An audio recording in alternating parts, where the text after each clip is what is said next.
السلام علیکم ورحمۃ اللہ وبرکاتہ۔ وعلیکم السلام ورحمۃ اللہ وبرکاتہ۔ آپ سب کو میری آواز کلیئر آ رہی ہے؟ جی آ رہی ہے۔ ٹھیک۔ اعوذ باللہ من الشیطان الرجیم، بسم اللہ الرحمن الرحیم۔ ہماری یہ کلاس جو ہے سیرت نبی لیول 2 جو ہے ازواج مطہرات کے بارے میں ہے۔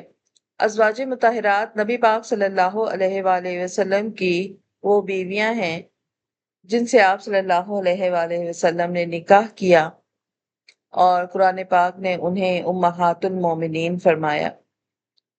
آج ہم ازواج مطہرات کے چیپٹر کو شروع کر رہے ہیں، جس مقصد کے لیے ہم نے اس کلاس کو جوائن کیا اور سٹارٹ کی کہ اس کلاس میں ہم سیرت نبی کے اس پہلو پر غور کریں گے اور پڑھیں گے کہ نبی پاک صلی اللہ علیہ وآلہ وسلم کی زندگی کا ایک اہم جز ازواج مطہرات رہیں، وہ عورتیں جو نبی پاک صلی اللہ علیہ وآلہ وسلم کے ساتھ نکاح کے رشتے میں رہیں، اور آپ صلی اللہ علیہ وآلہ وسلم کے بعد ان سے نکاح کرنا تمام امت کے لیے حرام قرار دے دیا گیا۔ ازواج مطہرات کا مقام اور مرتبہ جاننا ہم سب کے لیے بہت ضروری ہے۔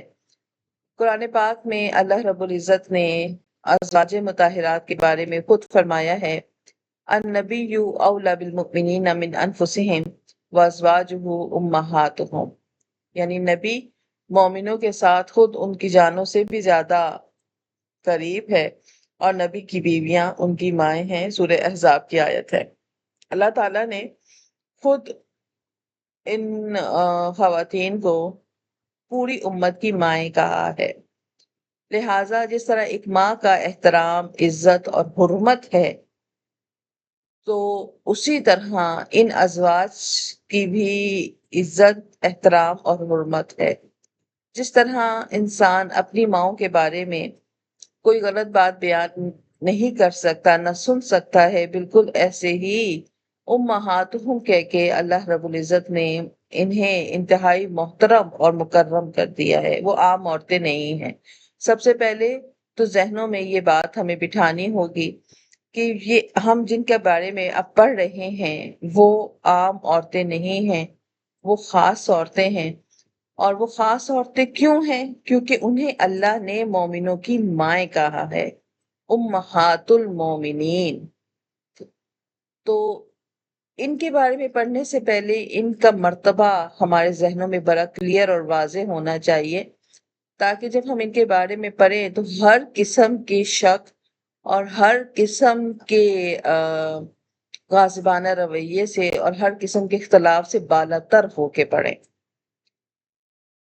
انسان کی زندگی میں بہت سارے منفی اور مثبت پہلو رہتے ہیں، تو ایسا نہ ہو کہ ہم ایک مثبت پہلو کو پکڑنے میں ہم بہت ہی آگے نکل جائیں، یا ہم کسی منفی پہلو پر نظر رکھتے ہوئے بہت ساری مثبت چیزوں کو نظر انداز کر دیں۔ تو آج کی کلاس امہات المومنین کی اہمیت اور ان کی عزت اور مرتبے کے بارے میں ہے، تاکہ ہمارے لیے، ہمارے ذہنوں کے لیے یہ بڑا کلیئر پلیٹ فارم آ جائے کہ ہم جن کے بارے میں پڑھ رہے ہیں وہ عام عورتیں نہیں ہیں۔ جنہیں اللہ نے ہماری مائیں کہا تو ضرور ان میں کوئی نہ کوئی خاص فضیلت ہے، اور ان کی فضیلت یہی ہے کہ وہ حضور صلی اللہ علیہ وآلہ وسلم کی ازواج ہیں۔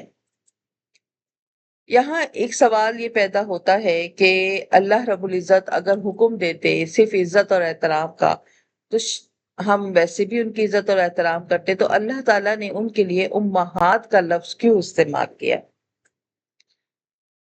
تو یہ لقب کسی انسان کی طرف سے نہیں دیا ہوا، بلکہ اللہ تعالیٰ نے خود قرآن میں انہیں امہات کہا۔ سورہ احزاب کی آیت نمبر 6 میں اللہ تعالیٰ نے خود فرمایا وَأَزْوَاجُهُ أُمَّهَاتُهُمْ، کہ ان کی بیویاں ان کی مائیں ہیں، حضور صلی اللہ علیہ وسلم کی جو بیویاں ہیں وہ ان کی مائیں ہیں، نبی کی بیویاں ان کی مائیں ہیں۔ لہٰذا جو لقب اللہ نے دیا ہے اس میں ہم کیا کیوں کیسے نہیں کر سکتے، یہ اللہ کی طرف سے ایک اعزاز تھا اور اللہ رب العزت کی طرف سے ایک انعام تھا، اس میں ہمارے چھوٹے ذہن سوال نہیں کر سکتے۔ جب اللہ نے کہہ دیا وہ مائیں ہیں تو بس وہ تمام امت کی مائیں ہیں، لہٰذا جس طرح اپنی سگی ماں کا احترام، عزت اور اکرام ہم پر لازم ہے، بالکل ایسے ہی ہم اب جن کے بارے میں پڑھیں گے ان کی بھی عزت اکرام لازم ہے، کیونکہ وہ کسی عام انسان کی بیویاں نہیں ہیں، وہ اللہ رب العزت کے محبوب حضرت محمد مصطفیٰ صلی اللہ علیہ وآلہ وسلم کی ازواج ہیں۔ دوسری وجہ یہ ہے کہ وہ اس لیے بھی محترم ہیں کہ ان سے حرمت نکاح ہے۔ اللہ تعالیٰ نے قرآن پاک میں سورہ احزاب کی ہی آیت نمبر 53 میں فرمایا وَمَا كَانَ لَكُمْ أَن تُعَدُّوا رَسُولَ اللَّهِ وَلَا أَن تَنكِحُوا أَزْوَاجَهُ مِن بَعْدِهِ أَبَدًا، کہ تم میں سے کسی کے لیے یہ بات جائز نہیں ہے کہ تم اللہ کے رسول کو تکلیف دو اور یہ کہ ان کے بعد کبھی ان کی بیویوں سے نکاح کرو۔ تو یہ وہ پوری امت میں، پوری دنیا میں کبھی کسی بھی عورت کے لیے اللہ نے نکاح کو حرام قرار نہیں دیا، لیکن یہ خواتین خاص تھیں جنہیں حرمت نکاح ہے کہ اب یہ حضور صلی اللہ علیہ وآلہ وسلم کے بعد کسی سے نکاح نہیں کر سکتی ہیں، یہ ایک خاص فضیلت تھی۔ تو یہ دو فضیلتیں انہیں تمام عورتوں سے اوپر کر دیتی ہیں۔ پھر یہاں پر جب ہم امہات المومنین کا نام سنتے ہیں تو فوراً ذہن میں ایک اور سوال آتا ہے، جب ازواج مطہرات امت کی مائیں ہیں تو پھر حضور صلی اللہ علیہ وسلم ہمارے روحانی باپ ہوئے، امت کے باپ ہونے چاہیے۔ تو یہاں پر ایک علمی وضاحت سمجھ لیں، حالانکہ ضرورت نہیں ہے، لیکن آپ کو اس سوال کا جواب، یا ہمارا نفس اور ہمارا شیطان ہمارے ذہنوں میں یہ سوال ضرور ڈالتا ہے کہ جب ازواج مطہرات امت کی مائیں ہیں تو پھر حضور صلی اللہ علیہ وسلم ہمارے روحانی باپ ہوئے، جس طرح عیسائیوں میں تھا ان کے پادری ان کے فادرز ہیں، روحانی باپ ہیں، تو کیا ہمارے لیے بھی حضور صلی اللہ علیہ وسلم کا درجہ روحانی باپ کا ہے؟ تو نہیں۔ حضور صلی اللہ علیہ وآلہ وسلم کے لیے اللہ رب العزت نے سورہ احزاب کی ہی آیت میں فرمایا ہے مَا كَانَ مُحَمَّدٌ أَبَا أَحَدَ مِن رِجَالِكُمْ وَلَكِنْ رَسُولُ اللَّهِ وَخَاتَمَ النَّبِيِّينَ، کہ محمد صلی اللہ علیہ وآلہ وسلم تمہارے مردوں میں کسی کے باپ نہیں ہیں، بلکہ وہ اللہ کے رسول اور آخری نبی ہیں۔ لہٰذا بہتر ہمارے لیے کیا ہے کہ ہم یہی سمجھیں کہ حضور صلی اللہ علیہ وآلہ وسلم امت مسلمہ کے لیے سب سے زیادہ خیر خواہ، رہنما اور مربی ہیں، وہ ہمارے روحانی استاد ہیں۔ لہٰذا قرآن نے آپ صلی اللہ علیہ وآلہ وسلم کو امت کا باپ قرار نہیں دیا ہے، اور قرآن نے آپ کے لیے باپ کے اگر کوئی نسبت کرتا ہے، کوئی مرد نسبت کرتا ہے کہ ہم روحانی باپ ہیں ہمارے، تو قرآن اس کی نفی کرتا ہے۔ نبی اپنی امت کے لیے پیشوا ہوتا ہے، لیڈر ہوتا ہے، رہنما ہوتا ہے، راستہ بتانے والا ہوتا ہے۔ تو یہاں پر قرآن کا یہ اختلاف کہ حضور صلی اللہ علیہ وآلہ وسلم کو روحانی باپ کے بجائے روحانی رہنما فرمایا، لیکن ان کی بیویوں کو اللہ رب العزت نے امت کی مائیں فرمایا۔ تو اس کی وجہ یہ ہے کہ رہنما جب لیڈر جو ہوتا ہے، ہم کسی کو اپنا لیڈر مانتے ہیں تو ہم اس پر جان من و ان سے اس پر قربان ہوتے ہیں۔ جیسا عموماً نارمل سیاست میں دے لیں، اگر ہم کسی پارٹی کو جوائن کرتے ہیں تو ہمیں اپنے لیڈر کے اندر کوئی برائی نظر نہیں آتی، وہ صحیح کر رہے غلط کر رہے ہم اس کے ساتھ کھڑے ہوتے ہیں۔ تو جو روحانی لیڈر جسے ہم بناتے ہیں اور جس کے لائے ہوئے دین پر ہم آنکھیں بند کر کے اعتماد کرتے ہیں تو بالکل اس پر بھی ہم اسی طرح جان نچھاور کرتے ہیں، ہم اس سے کہیں زیادہ حد تک اس سے محبت کرتے ہیں۔ لیکن اس کی بیویوں کو امہات کہنے کی وجہ یہ ہے کہ ہو سکتا تھا کہ جب ان کی ذاتی زندگیوں کے بارے میں بات ہو تو کہیں مخالفین جو ہیں ان کی ذاتی رشتوں کو اچھالے نہ، تو اللہ تعالیٰ نے فرما دیا کہ ان سے ہر منسلک رشتہ جو ہے وہ پاک ہے۔ تو جس طرح تم اپنی ماؤں کی پاکی کا اعتراف کرتے ہو، جس طرح تم اپنی ماؤں کا احترام کرتے ہو، بالکل ایسے ہی تم جو ہے اب تم پر لازم ہے تم حضور صلی اللہ علیہ وآلہ وسلم کی بیویوں کو بھی امہات المومنین کہو۔ تو آج آپ لوگوں کے ذہنوں میں یہ بات کلیئر ہو جانی چاہیے کہ حضور صلی اللہ علیہ وآلہ وسلم روحانی باپ نہیں ہے، بلکہ وہ ہمارے استاد اور مربی ہیں، ہمارے رہنما ہیں۔ لیکن ان کی بیویاں ہمارے لیے روحانی مائیں ہیں، وہ ہمارے لیے حقیقتاً ماؤں کا درجہ رکھتی ہیں۔ تو جس طرح ہم اپنی سگی ماؤں کا احترام اور اکرام کرتے ہیں، بالکل ایسے ہی ہم ان کے بارے میں بھی اتنے ہی احترام اور اکرام کے بارے میں بات کریں۔ اور امت پر ان کا احترام اس لیے بھی لازم ہے کہ یہ وہ خاص عورتیں ہیں جن کے لیے نکاح کی حرمت آئی، کہ ان سے کوئی نکاح نہیں کر سکتا حضور صلی اللہ علیہ وسلم کے بعد۔ اور یہی وجہ ہے کہ امہات المومنین جو آپ صلی اللہ علیہ وسلم کے بعد زندہ رہیں، انہوں نے تا عمر کبھی بھی نکاح کی خواہش کا اظہار بھی نہیں کیا۔ قرآن نے انتہائی محتاط طریقے سے جو ہے ازواج کے مرتبے کو یہاں پر بیان کیا ہے۔ اب یہاں پر ایک سوال یہ پیدا ہوتا ہے، کیا ازواج مطہرات کے بارے میں قرآن میں کوئی آیتیں نازل ہوئی ہیں؟ تو جی ہاں، بالکل۔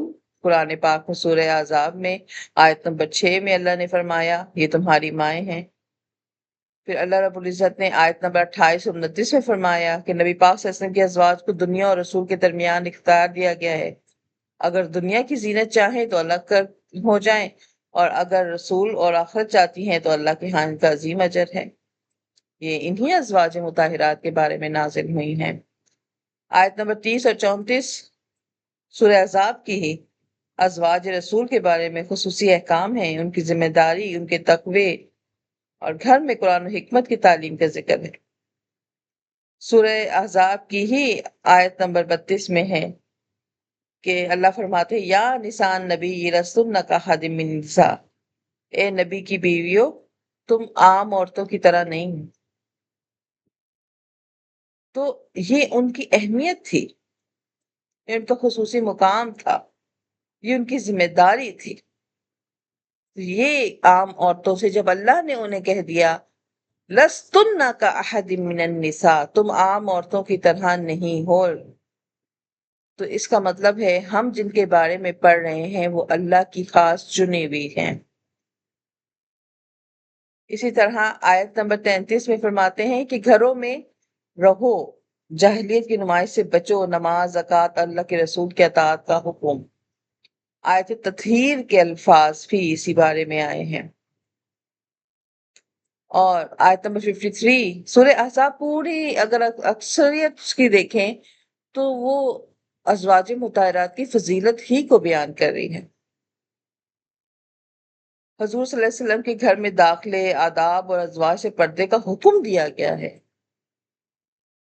کہ تم لوگ جب حضور صلی اللہ علیہ وسلم کے گھر میں جاؤ، ان کو بلانی تو باہر کھڑے ہو کے آوازیں مت دینے لگ جایا کرو، اپنی آوازوں کو دھیما رکھا کرو۔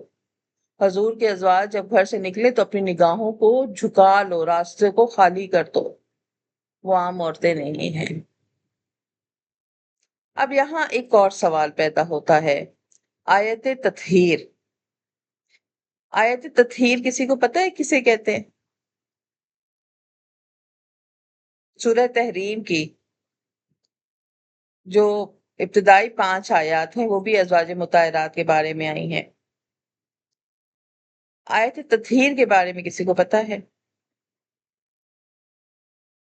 وہ آیت جس میں حضور صلی اللہ علیہ وآلہ وسلم کے خاندان کو اللہ نے پاک قرار دیا تھا، اور حضور صلی اللہ علیہ وآلہ وسلم آیت نمبر 33 ہی ہے کہ انما یرید اللہ لیذھب عنکم الرجس اہل البیت ویطہرکم تطہیرا۔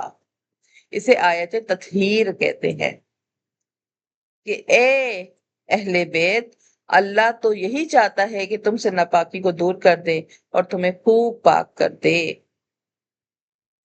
اس میں حضور صلی اللہ علیہ وآلہ وسلم کو اہل بیت شمار کیا گیا، حضور صلی اللہ علیہ وسلم کے گھرانہ شمار کیا گیا، کیونکہ اس سے پہلے اللہ تعالیٰ یا نسان نبی، یا نسان نبی، اے نبی کی بیویوں، اے نبی کی بیویوں کہہ کر پکار رہے تھے۔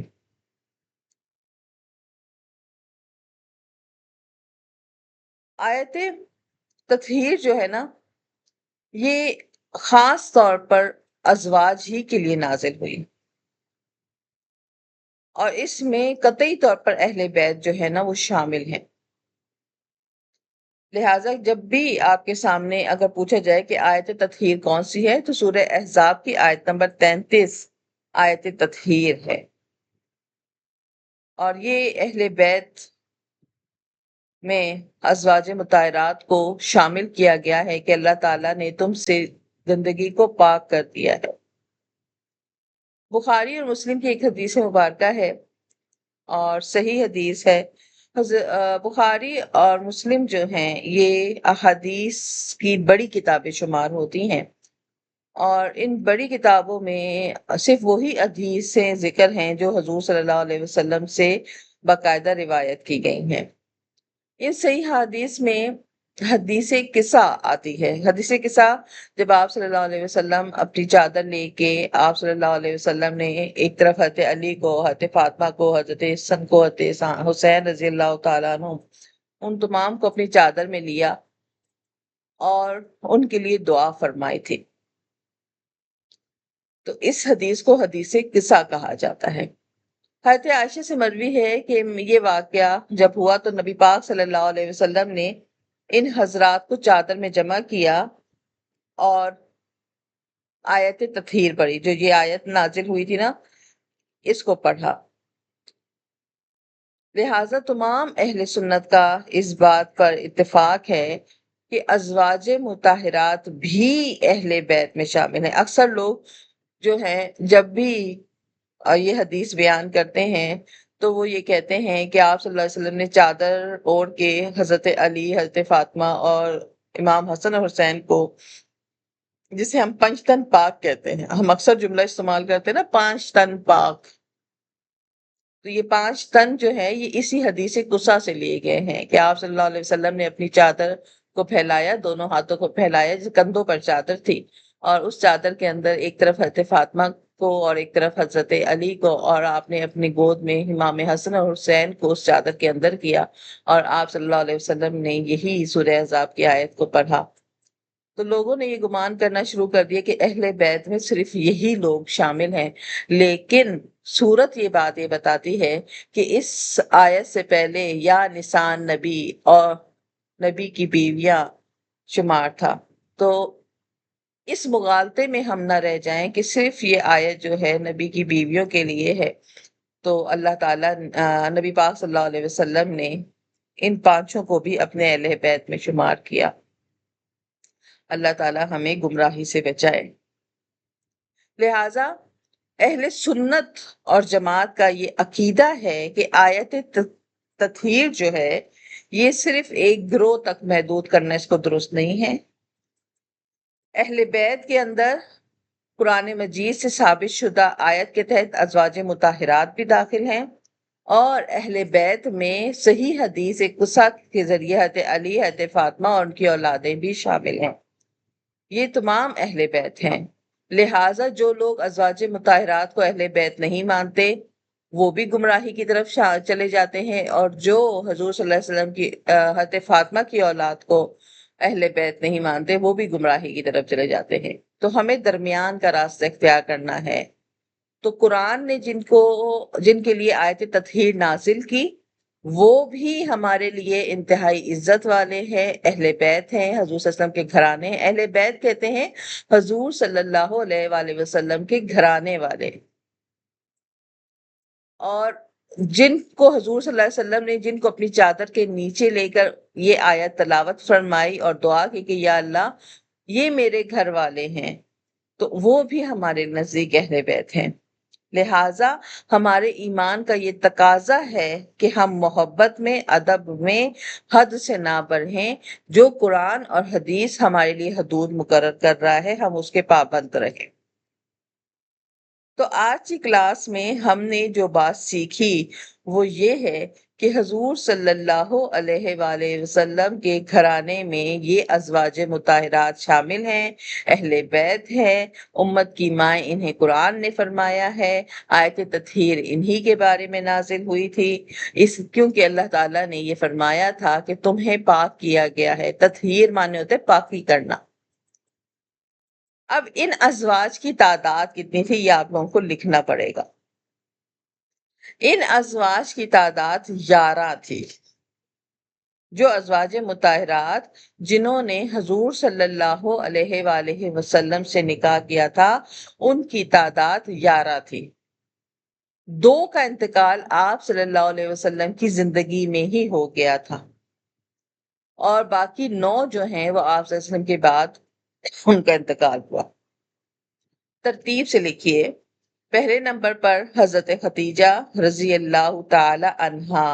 جب ہم کسی صحابیہ کا ذکر کرتے ہیں نا تو ہم ان کے لیے کیا استعمال کرتے ہیں؟ رضی اللہ تعالی عنہا، ہا کی ضمیر، اور مرد کے لیے انہو، اور جب بہت سارے مرد عورت ملے ہوئے انہم۔ پہلی کون ہے؟ حضرت خدیجہ رضی اللہ تعالی عنہا۔ ان کی زندگی میں آپ صلی اللہ علیہ وسلم نے دوسرا نکاح نہیں کیا، ان کی وفات کے بعد کیا تھا۔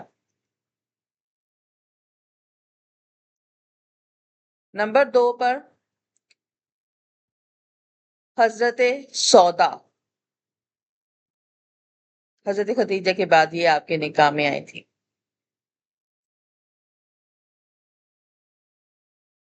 نمبر 3 پر حضرت عائشہ، یہ حضرت ابوبکر صدیق رضی اللہ تعالیٰ عنہ کی بیٹی تھی۔ نمبر 4 پر حضرت حفصہ، یہ حضرت عمر رضی اللہ تعالیٰ عنہ کی بیٹی تھی۔ اور نمبر 5 پر حضرت زینب بنت خزیمہ، ان کا انتقال آپ سے کی زندگی میں ہی ہو گیا تھا۔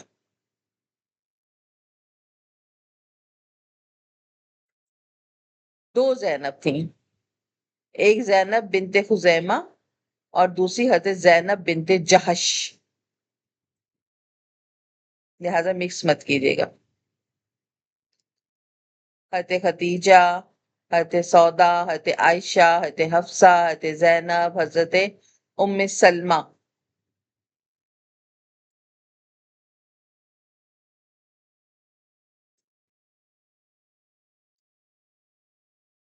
حضرت ام سلمہ۔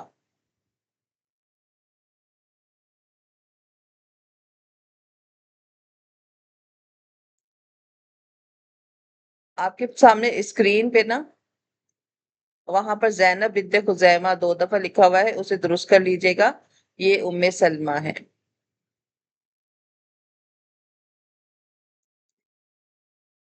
اور پھر حضرت جویریہ بنت حارث،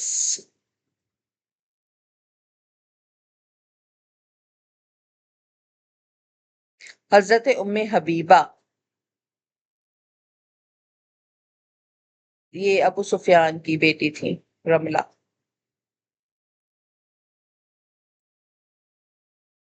سے ایک دفعہ سے پھر نام بتائیے گا۔ حضرت ام حبیبہ،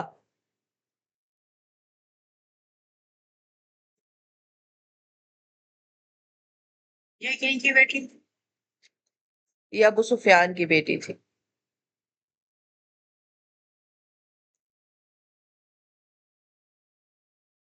اگلی حضرت صفیہ بنت حی،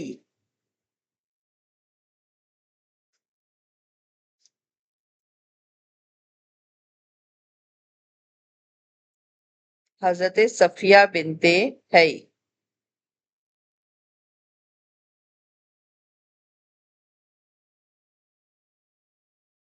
اور آخر میں حضرت میمونہ.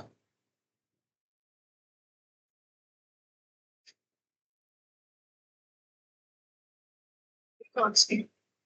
حضرت میمونہ بنت حارث.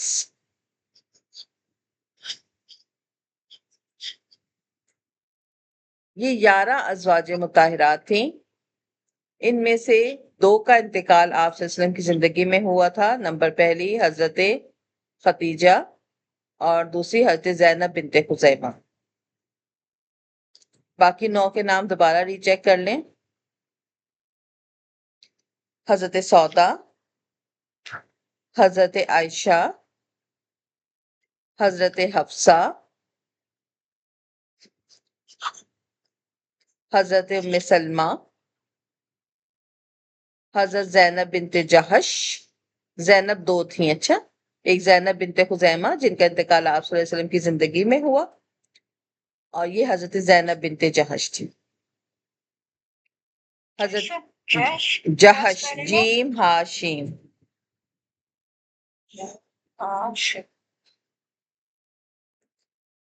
حضرت جویریہ، حضرت ام حبیبہ، حضرت صفیہ، حضرت میمونہ.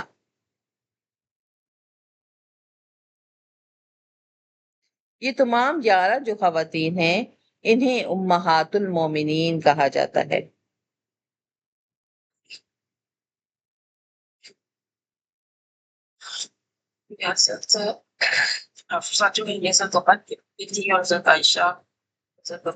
جی، یہ حضرت ابوبکر کی بیٹی تھی. اسی لیے خلفائے راشدین کے بارے میں کہا جاتا ہے نا، 2 آپ کے سسر تھے اور 2 آپ کے داماد تھے. سسر میں حضرت ابوبکر اور حضرت عمر آپ کے سسر تھے، اور دامادوں میں حضرت علی اور حضرت عثمان آپ کے داماد تھے. حضرت خدیجہ کا جب انتقال ہوا تھا تو حضرت عائشہ اس وقت صرف ایک روایت کے مطابق 8 سال کی تھیں، اور ایک روایت کے مطابق 9 سال کی تھیں، اور ایک روایت کے مطابق 11 سال کی تھیں. تو حضرت ابوبکر صدیق نے خود نکاح کے لیے کہا، کیونکہ حضور صلی اللہ علیہ وسلم کی بچیاں چھوٹی تھیں. بڑی بیٹی جو سب سے تھی ان کا نکاح ابوالعاص سے ہو چکا تھا، اور چھوٹے بچے جو سب سے چھوٹی حضرت فاطمہ تھیں وہ بہت زیادہ چھوٹی تھیں. تو بچے چھوٹے ہونے کی وجہ سے ابوبکر آپ کے واحد دوست تھے جن کے سامنے آپ کی کوئی بھی حالات چھپے ہوئے نہیں تھے.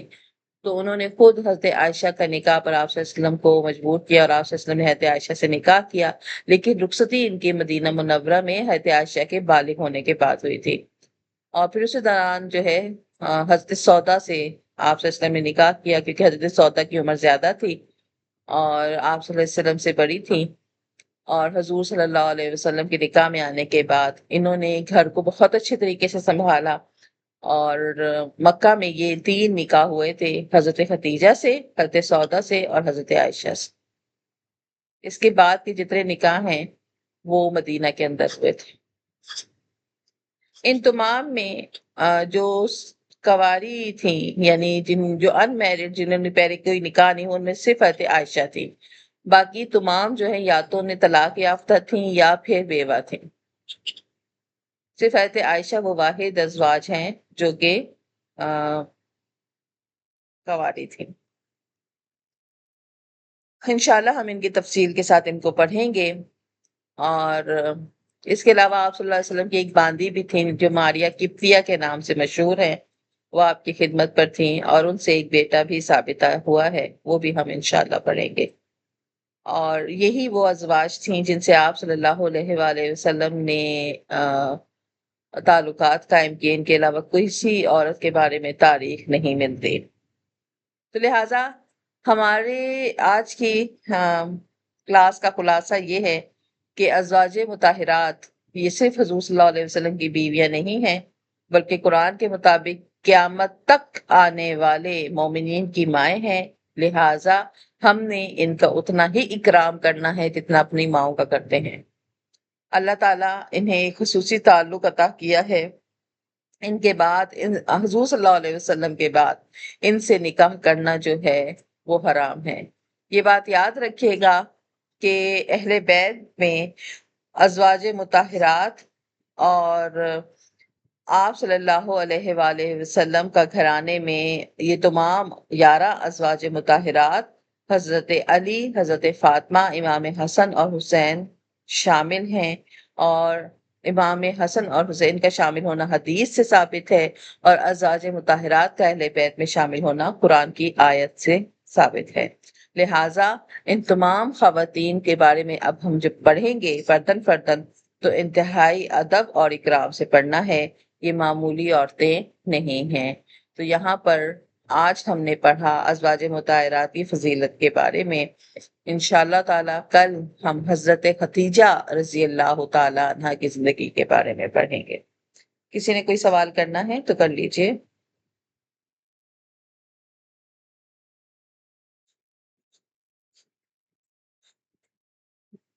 جی، کسی نے کوئی سوال کرنا ہے؟ خیر ہے۔ چلیے جی، یہاں پہ کلاس کو ختم کرتے ہیں، اور اللہ سے دعا ہے کہ اللہ تعالی ہمیں ہدایت کے رستے پر رکھے، ہمیں گمراہ ہونے سے بچا لے، اور ہمارے منہ سے کوئی ایسا جملہ نہ نکلے جو بے ادبی میں شمار ہو اور ہماری پکڑ ہو جائے۔ اور ساتھ ساتھ میرے لیکچر کی ٹائپنگ چل رہی ہوتی ہے، گوگل ٹائپنگ میں نے آن کی ہوئی ہوتی ہے، لہٰذا جیسے ہی وہ ٹائپنگ کمپلیٹ ہوگی میں آپ لوگوں کے ساتھ لیکچر بھی ریٹن صورت میں شیئر کر دوں گی۔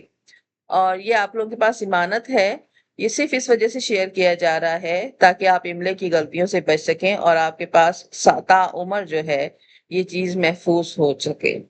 تو میری طرف سے پوری کوشش ہے وائس میسج اپلوڈ کرنے کی، ویڈیوز اپلوڈ کرنے کی، اور ریٹن نوٹس فراہم کرنے کی، تاکہ میں پوری ایمانداری اور پوری محنت سے اپنے فرض کو ادا کر سکوں۔ آگے یہ آپ لوگوں کی ذمہ داری ہے کہ آپ اس کو اچھے سے پڑھ سکیں۔ اس لیے ہر لیکچر کو اپلوڈ ہونے کے بعد آپ اس کو ٹائم دیا کریں، اس کو 1-2 دفعہ ضرور سنا کریں، دیکھا کریں۔ اسکرین پر دیکھنے سے وہ چیزیں جو ہیں کلیئر ہو جاتی ہیں۔ اللہ تعالی ہمیں ہدایت کے راستے پر رکھے، اور ان پاک ہستیوں کے صدقے اللہ تعالی ہمارے گھروں میں برکتیں نازل فرمائے۔ اللہ رب العزت ہماری بگڑی اولادوں کو درست کر دے، ہماری عورتوں کو اللہ تعالی ہدایت کے راستے پر رکھے۔ ان پاک ہستیوں کے صدقے اللہ تعالی ہماری ذات کو بھی پاک کر دے، اور ہمیں گناہوں سے دور کر دے، ہماری بچیوں میں حیا پیدا کر دے۔ اللہ تعالی ہم سب پر رحم فرمائے، ہم سب کی عزتوں کی حفاظت فرمائے، قیامت کے دن سرخرو فرمائے۔ آمین ثم آمین، وآخر دعوانا الحمدللہ رب العالمین۔ سبحان ربک رب العزت عما یصفون، وسلام علی المرسلین، والحمدللہ رب العالمین۔ السلام علیکم ورحمۃ اللہ وبرکاتہ۔ وعلیکم السلام۔